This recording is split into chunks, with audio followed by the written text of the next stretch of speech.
Welcome to another episode of the Miami Real Estate Show. Today, I have the pleasure to interview the Chief Operating Officer for Douglas Elliman Florida, Gus Rubio. Gus has a lot of experience in real estate. Many of you don't know the company Realogy, one of the biggest companies in the world. He managed the marketing division nationwide for Realogy, the company that owns Remax, Coldwell Banker, Century 21, Sotheby's, and ERA. Right now, he's the Chief Operating Officer, as I said, for Douglas Elliman, and he shares a lot of information, relevant information with us during the interview. For example, he says, if you want to be successful in real estate, there is one thing you don't have, which is flexibility. Also, he talks about the importance about true knowledge. Again, true knowledge. He says, what do you know? What can you bring to the table? What type of information can you bring to the table? Knowledge that the client can't get off the internet. Very, very, very important. Also, he talks about how important it is to have partnerships. I've said it many times before. If you're paying attention, you know that in 2015, you've seen that the trend is for real estate agents to join a team or create their own team. It's much easier and it makes you way more competitive. Why? Because you have way more to offer to buyers and sellers. And as a matter of fact, as Gus explains, sometimes we send two competitive agents from our company to co-list a listing, especially the high-end listings that Douglas Elliman is recognized for. He also talks about the importance of communication with your clients in a weekly basis. As we say in coaching, as we prepare agents in coaching, we need to make sure that you are communicating with your clients at least once a week, that you are reporting to your clients the state of your community, the market, how many properties are for sale, what's the highest property right now in the market, the lowest price property, what's the average price per square foot, the average price, how many properties went pending and closed, so you can keep your client informed. He says, I've seen many clients complain in the past where they say, I saw the agent when he listed the property and I never saw him again. So communication is key to keep your client happy and to keep that listing. Finally, he talks about the importance of focusing and planning. He says, I don't leave my house any day without having a very clear agenda of what I want to accomplish during the day. So without further ado, I leave you with Gus Rubio, a great interview with the Chief Operating Officer for Douglas Elliman. Until next week, make it a very, very productive day. Take care, guys. This episode of the Miami Real Estate Show is brought to you by Perlin Title and Escrow Services Corp, an integrated solution for all your real estate closing needs. Supported by a skilled team of professionals and state-of-the-art technology, Perlin Title will satisfy your most demanding deadlines and meet your loftiest expectations. Perlin Title and Escrow Services, delivering above and beyond service with every commercial and residential real estate closing in Florida.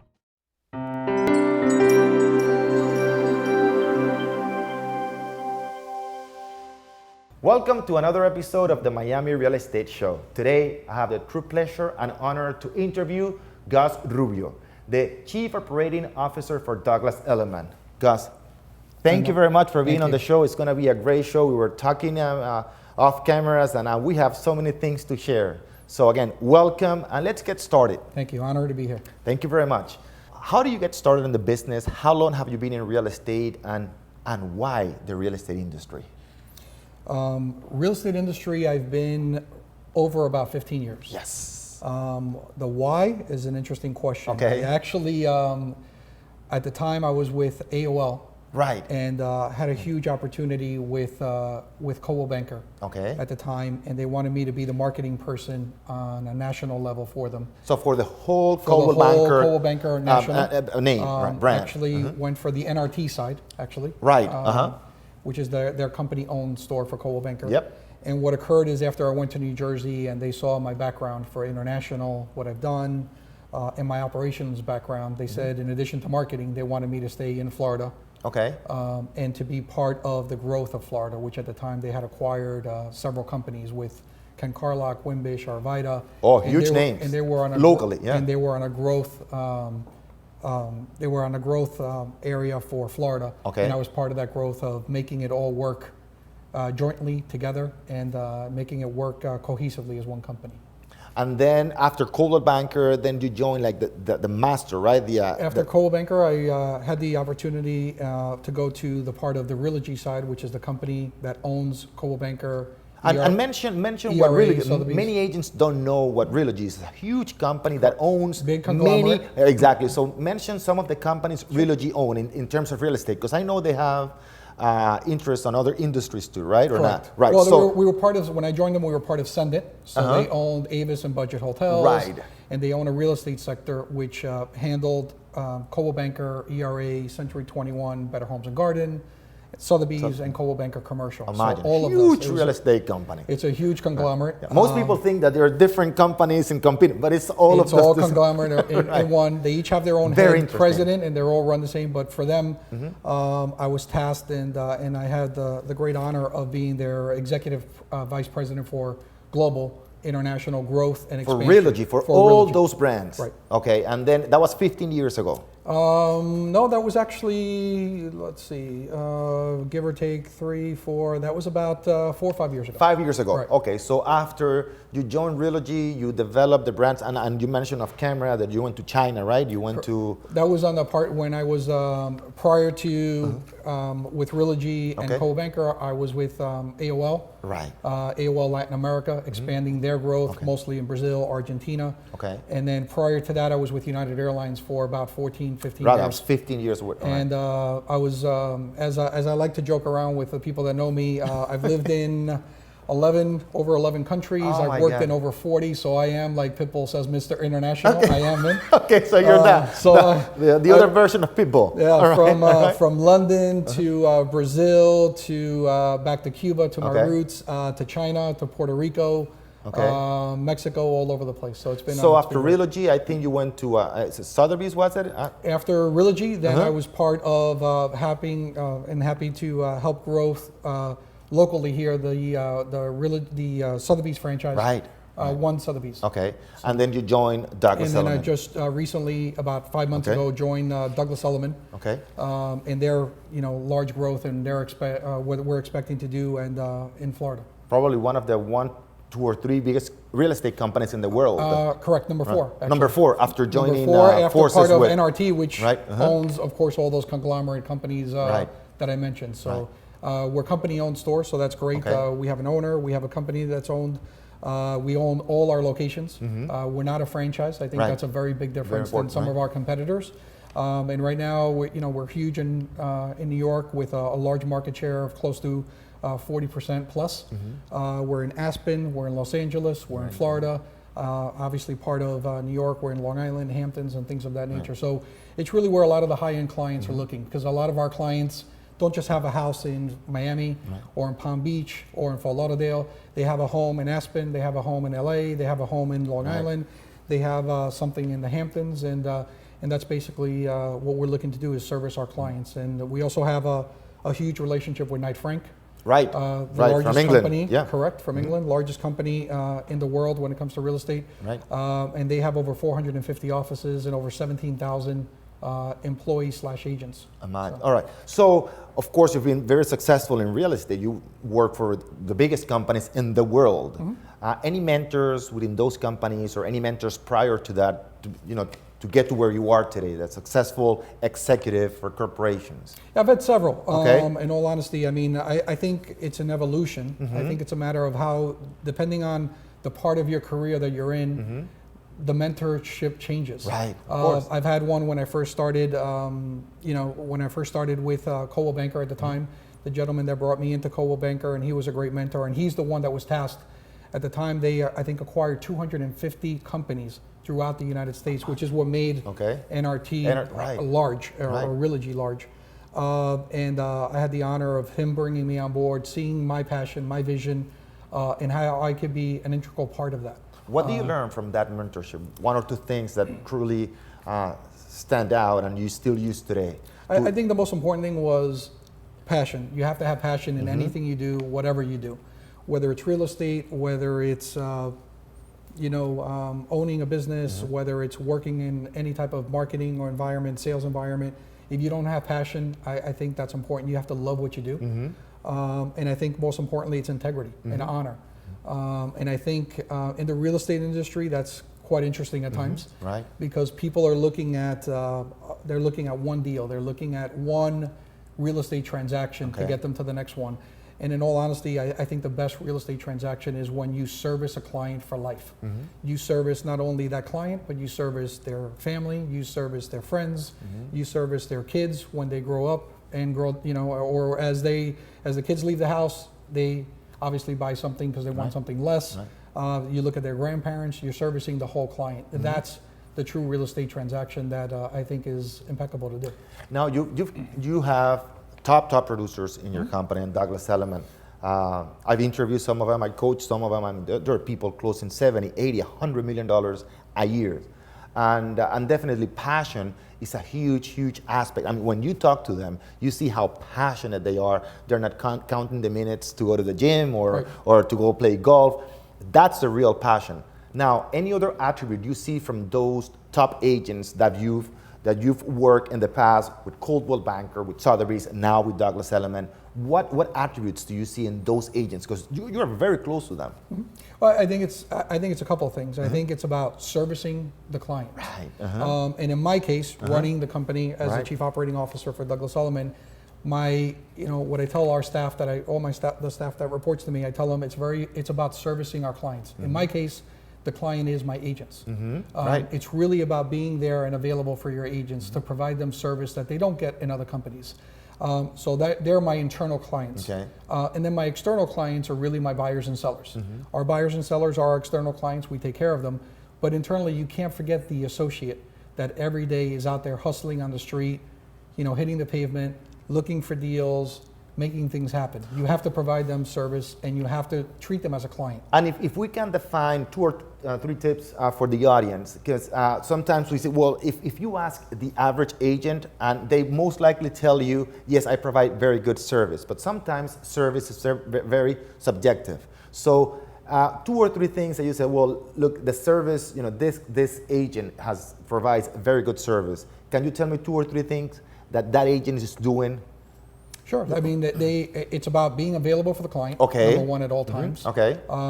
It's funny. I hear a lot of interesting things, and I welcome every new agent that joins Douglas Elliman. By the way, I personally joined them. All of them. Every single one. They have to go through a training that I personally start off the training to welcome them to the company. And the reason for that is I hear, why did you? And I ask them certain questions: where you come from, how long you've been in the industry, or what industry you come from. And one of the things I see all the time is they say, well, I want the flexibility.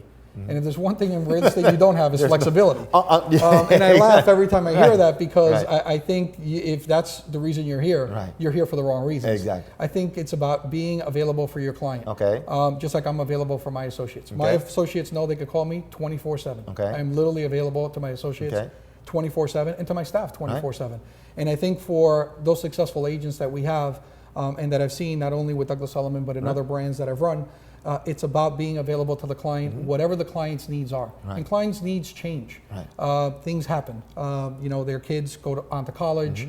Unfortunately, illness in the family, death in the family, divorce. Things occur. And you need to be available for them there at all times, holding their hand. And I think it's about understanding the needs of the client, why they want to buy or sell real estate. Very good. That's a great point.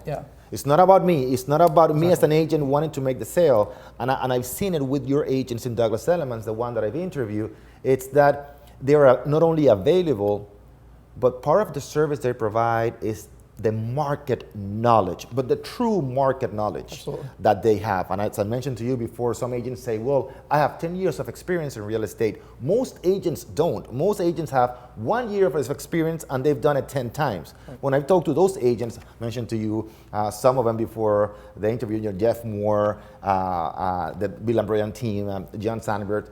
When you talk to them, they truly know their market. That's the real service for your client. We are not selling a product.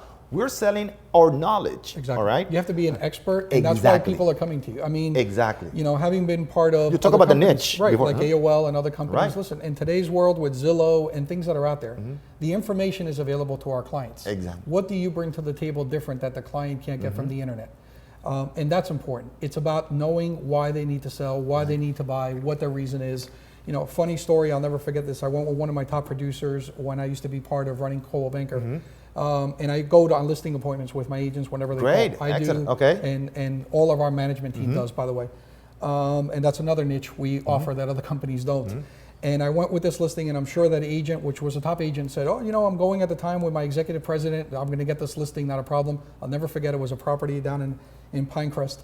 And when I talked to the client, the reason why he was selling the property, my answer to him was, don't sell.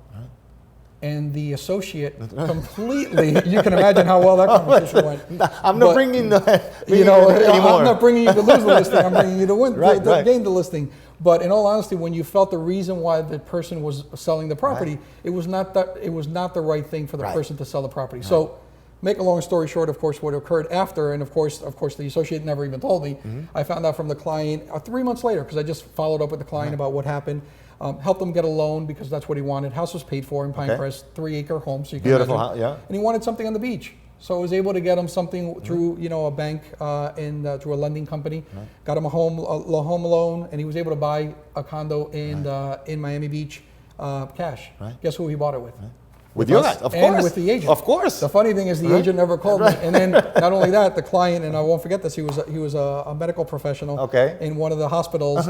And not only did he purchase something, but then 3 of his friends, he referred business to that same associate because of the fact that we looked about what was in the heart, what was the reason he was buying or selling a property, and what we provided was a service. It wasn't just about selling or listing their property. It was about really taking care of the client. You hit it on the right in the target. It's about understanding and knowing the real why. There are 5 key questions we ask. There are many more, but there are 5 key pre-qualifying questions we ask, which is what do you want, where you want it, why you want it, when do you want it, and how much, right? But the key one is the number 3. It's why do you want to buy or sell? And then when they give you the answer, you go back again and ask them why, and you keep asking that question. And then sometimes you find out that it's not the right time to buy or sell, but then later on they do business with you. Correct. Very, very, very good. And that's happened throughout my career, and many times. I mean, that I've gone on listing appointments with our associates about why they're selling, whether it's their spouse got transferred. I had one years ago that was with a company, one of our transfers, corporate clients, and it was the wife was left behind with their daughter, and the husband had moved on to basically their new job outside of the United States, and the passion that why we got the listing and why we were there was because we told them every single time we show the property, we were going to be there. It wasn't going to be on a lockbox. It wasn't going to be, we're going to send you something and open the door, show them the house. It was about the security that they were left alone, their husband or their spouse was outside of the United States, and they wanted somebody that truly was going to provide excellent service to them and be there. And for them, that was important. At that time, it wasn't even about the money. It wasn't about the money because the company was the company that had moved the spouse was going to even pick up the cost of anything they lost or gains. But at the end of the day, it was just about the process that you're going to be there for me to take care of me from the start to finish. Real estate is not about getting somebody to the closing table. It's about the journey. It's about what's important, about starting the process to closing the process. And what people tend to forget, and real estate agents tend to forget, it's not about getting the listing or closing it or selling it. It's about the journey that got you there. That's going to tell you if that client is your client for life or your client for one transaction.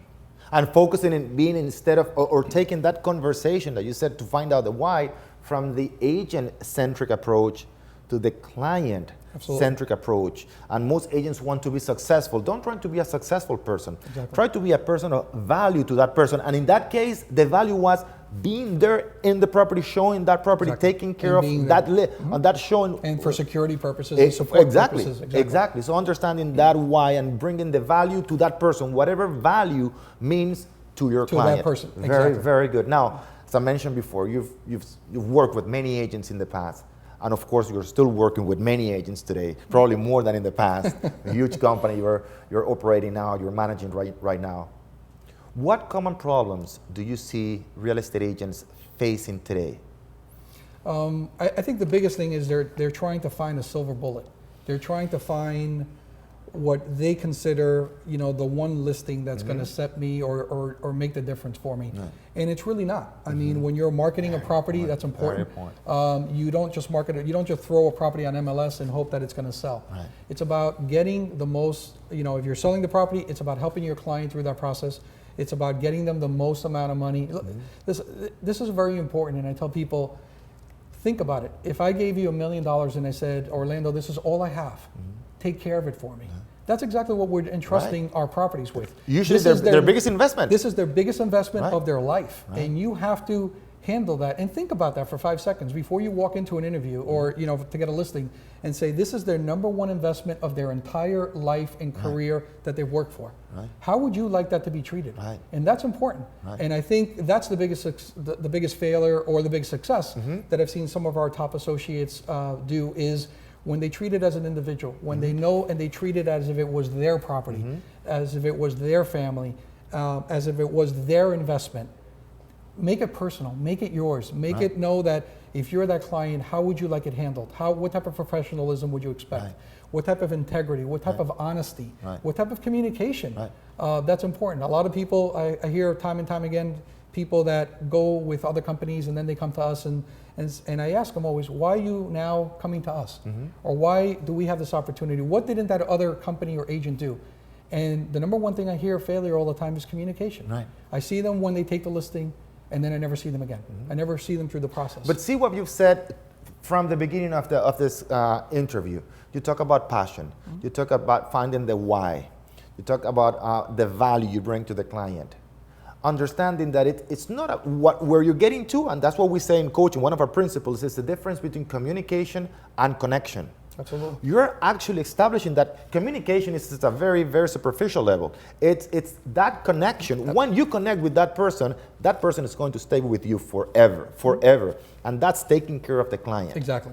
And what I've seen now, the trends in 2015 from your top producers in Douglas Elliman, and of course also in other companies, but I think Douglas Elliman makes a very strong point on that. It's some of the problems that I see agents facing today is that they're working by themselves, like a solo operation. And this is a very difficult, I don't know if that's your opinion, it's a very difficult, in 2015, a very difficult business to do it on your own. Absolutely. And I see the top producers either joining a team or creating a team where everybody has a unique or joining a company, right? Or with a team, right? Exactly. With the people, with the staff, because it's very, very difficult now to compete on your own. You're going to a presentation and it's just a solo practitioner compared to a team of 5-6 people that have unique abilities and experience in the different stages of the selling process. Right? Absolutely. So would you agree with that? In 2015? I would, and that's what makes our company stronger. I mean, we provide services to our associates that far none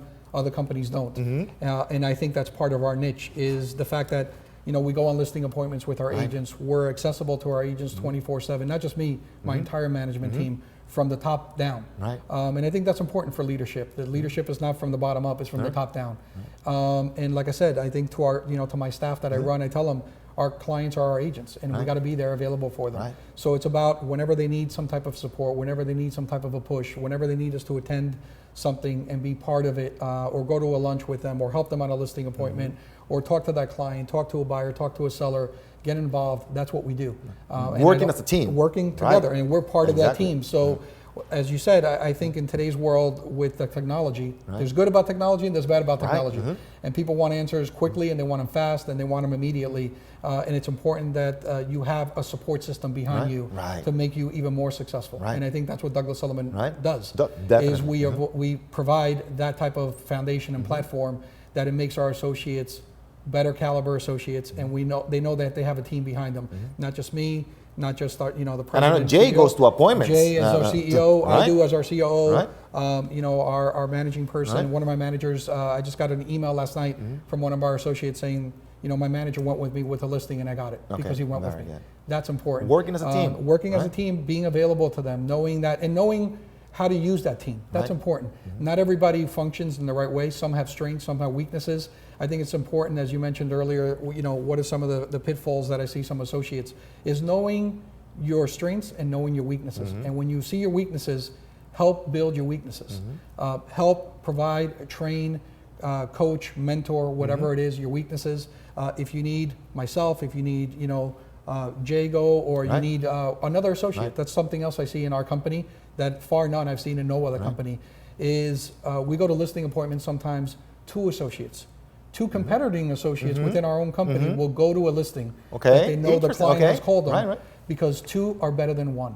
And sometimes we partner up on deals that I don't see that in many other companies, because again, they're looking at the one deal versus looking at the experience of the client. That's what I'll use the words of my coach, Dan Sullivan. I strongly believe in coaching. I'm a coach, but I strongly believe in having a coach. And Dan, one of the most successful coaches in the world, he says, work on your unique ability. And the successful enterprises, the successful companies, the successful teams are the ones made up of people that have unique abilities, all right? That everybody's working in their strength.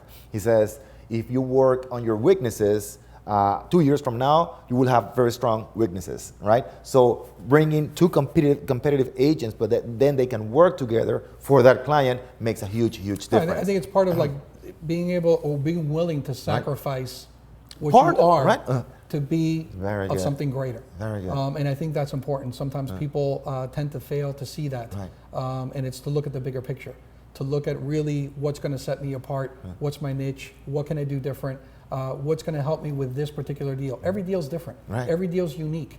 Every deal has a different passion to it. Every deal has a different reason why they're buying, selling real estate. Know that and provide that service. Now, I want your take, because you've worked with the top names in the brands in the industry, and for a long time already. How do you see? Not that long. No, how do you see the real estate industry, not the real estate market? Big difference. The real estate industry, 15, 20 years ago, I'm opposed almost 100% to a cold calling. If it's working for you, I mean, I'm not going to ask you to stop, but I think there are methods that are way more effective now. But everything evolves, all right? So how do you see the real estate industry working today, from different from 5, 10, 15 years, and what it is today? And how do you see the real estate industry going forward? I think the most important thing is communication. I think it's technology. Technology it's just going to continue to evolve. And I'll give you a perfect example to kind of answer your question. We have a top agent of ours that's been in the industry for about 20 years. Since I took on the company, she, and I'll never forget this, she was very happy. She makes over $1 million a year. She's been making over $1 million a year for 10 years. Consistently, I was very upset at her for doing that. And the reason why I'm telling you this is because, she said to me, well, I've been happy. I've been making $1 million a year for 10, 12 years. And I literally got very upset and said, how could that be enough for you?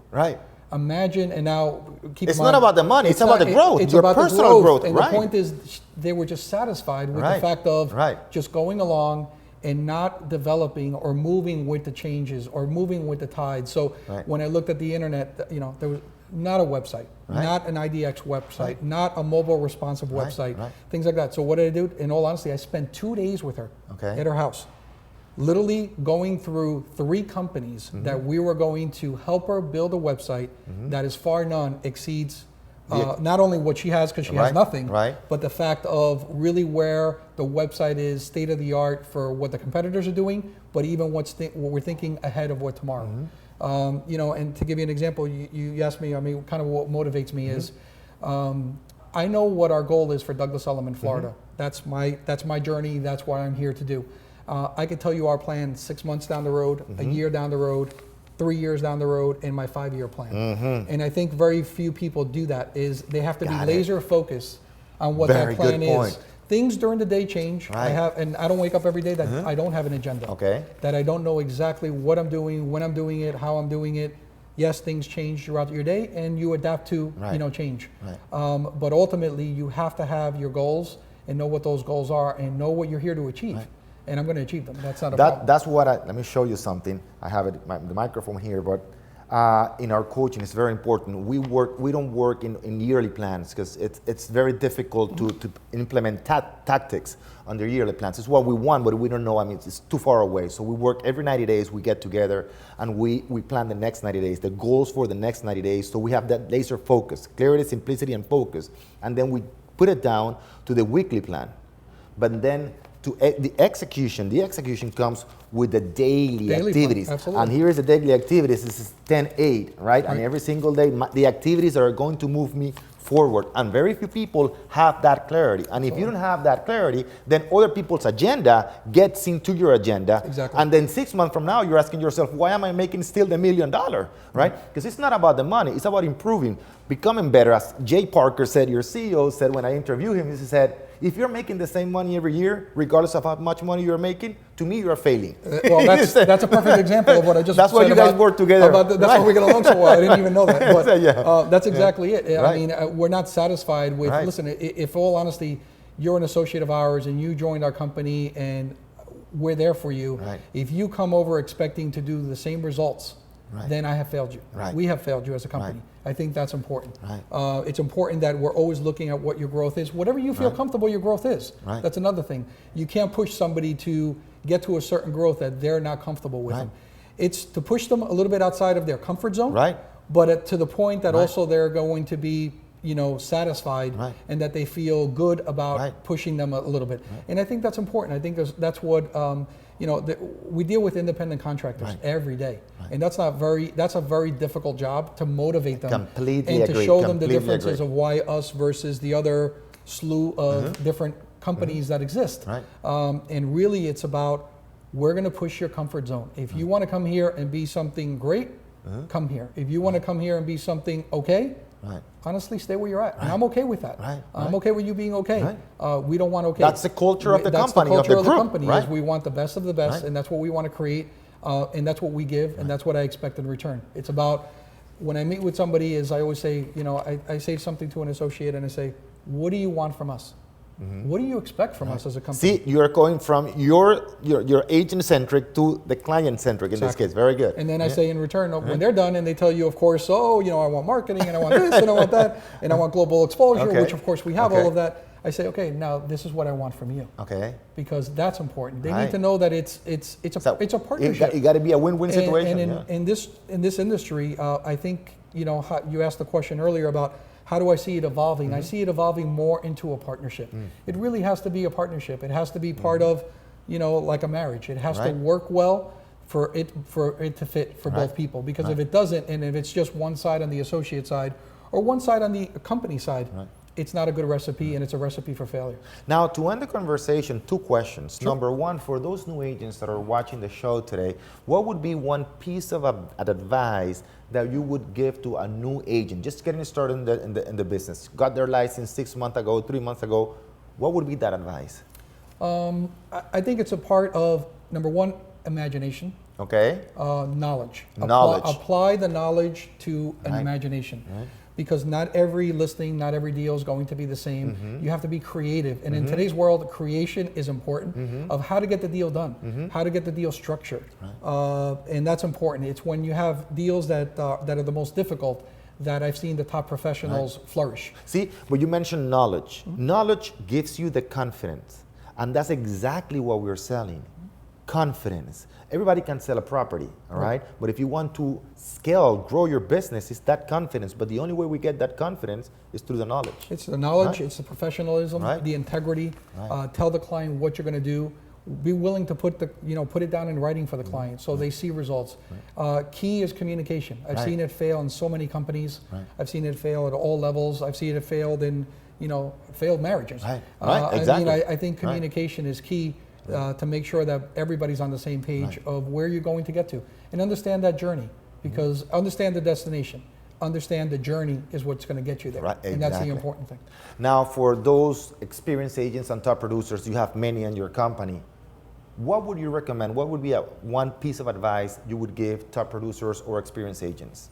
I think it's to know your strengths, know the weaknesses, know the company that you're with. Right. And if the company that you're with is not providing you the growth platform, then it's time for a move and a time for a change, whether it's with us or anybody else. Especially in 2015. I think it's important as the world continues to change, you evolve with the world. Right. And I think it's about having a company that is, progressively thinking about where we're going. It's about progressively thinking about what the future brings, where our clients are coming from, where our next clients are coming from. We study and look at not only the current trends, I look at the trends in the next 3 years, 5 years, 10 years, because that's important to me.